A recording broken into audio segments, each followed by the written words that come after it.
So Pokemon Go has been released and everyone is out on their Pokemon adventure. I'm seeing like just Twitter and Facebook light up with people like, oh my gosh, I already found these Pokemon, or I'm already out on adventure and stuff. But there are some things that you need to be aware of. Consider this the do's and don'ts for Pokemon Go, because it is quite the adventure and it's going to get people out doing things they really aren't too familiar with. So there is going to be a good thing about that. And my friend Turret Mob did make this Reddit post, so let's go and check it out. A lot of us are just starting our first mobile adventure through Pokemon Go, and some of us are old enough to know better. There are still young people, and they are curious. So let's take a moment to go over some trainer tips with our younger trainers. Now, first off, these rules apply to everyone, because I feel like there are going to be a lot of older people that are really caught up in the nostalgia that might actually get a little carried away or think they know better when they should probably be following the rules or have a little better judgment just like everyone else. So trainer tip number 1. Pokemon Go uses up a lot of mobile data, so be aware of that. Also, make sure you talk to your parents before going out and eating up the entire family data plan. Same goes with in-app purchases. Now, these are microtransactions, and as a rule with microtransactions, just say it like, if you can't afford to not have the money, then don't spend it. It's always going to be there. It's always going to be teasing you, but just go to Pokestops. Make sure you can refill on your supplies as you go then. And also, parents, if you know your child is going to be using it, make sure that they know they're going to get in trouble if they go and rack up like a $100 bill just going and buying stuff with the Pokemon currency. So that's a good time. Also, have some self-control if you are older and you don't want to burn through your paycheck immediately. Trainer tips number 2 and 3.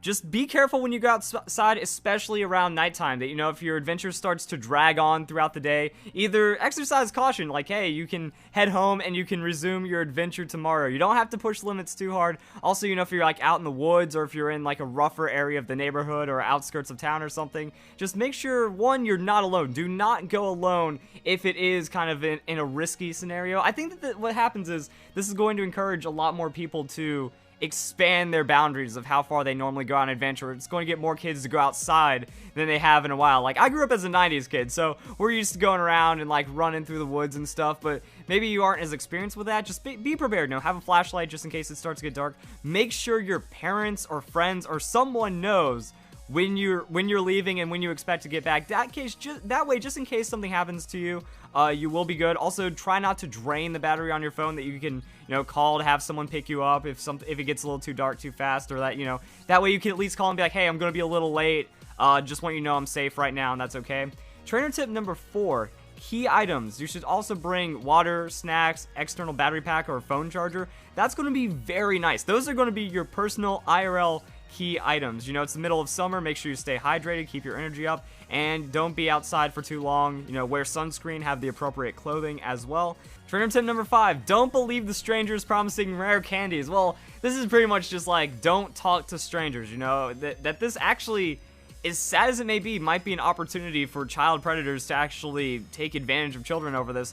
Just only stay with your buddy, you know, get a Pokemon Go buddy, go adventuring in areas you are familiar with. If it starts to stretch, you know, if you see a Pokemon that's outside of your normal boundary, you know, make sure you're in communication with your parents, make sure you're in communication with your friends, guardians, whoever is in charge of you or whatever you're using. You know, use your best judgment. Don't go too deep into the woods. Don't go into too sketchy or dangerous areas. Don't go into suspicious places. Don't talk to suspicious people. You are pretty vulnerable right now, you know, just don't let the adventure get you carried away, and always try to use the best judgment possible when just going around through your area. Trainer tip number 6, make sure you dress appropriately.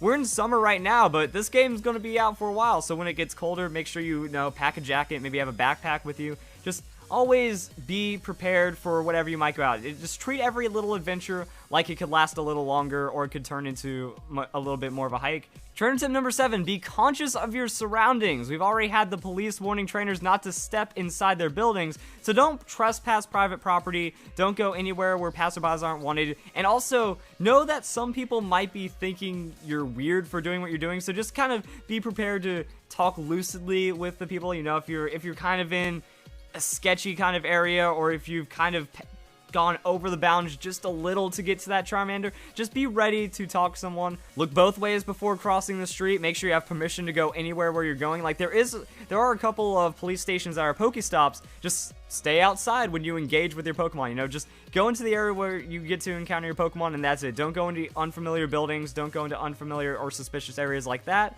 And here we go, like when crossing the street, even though pedestrians have the right of way in the US, it's not going to stop cars from accidentally hitting someone. Or just also be aware of other people who aren't paying attention. You know, other people might be on their phones. Try not to walk into too many people, try not to walk into the traffic or anything. Just be aware of your surroundings, I think, is a pretty good one. And number 8, we're all going to be up and about running around, so be careful. If you do not have a case for your phone, now is the time to get a case for your phone.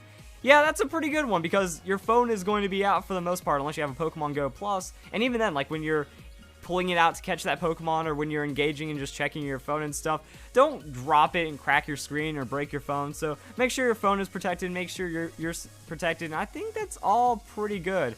I was going to read the comments, but there's only one comment right now. I wonder if there's any more. Let's refresh. Do we get any more comments right now? Trainer tip number 9. Don't forget to change your underwear every single day. Your mommy loves you, sweeties. Here we go. Pokemon are not worth getting into trouble for if Pokemon are in places where people aren't generally allowed. It can be awkward to explain trespassing on private property because of a virtual Pokemon. Because of the publicity of this, there might be some leeway. You know, don't try to like lie.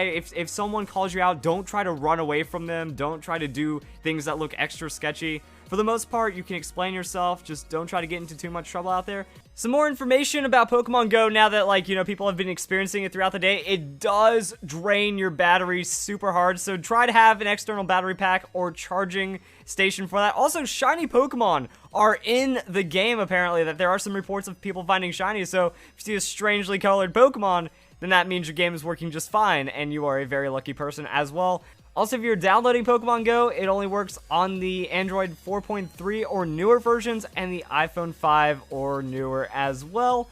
I think that's it. You know, just try to engage with Pokemon Go as much as possible. That catching duplicates of Pokemon is absolutely necessary and encouraged. You gain experience, you gain shards, that way you can evolve your Pokemon.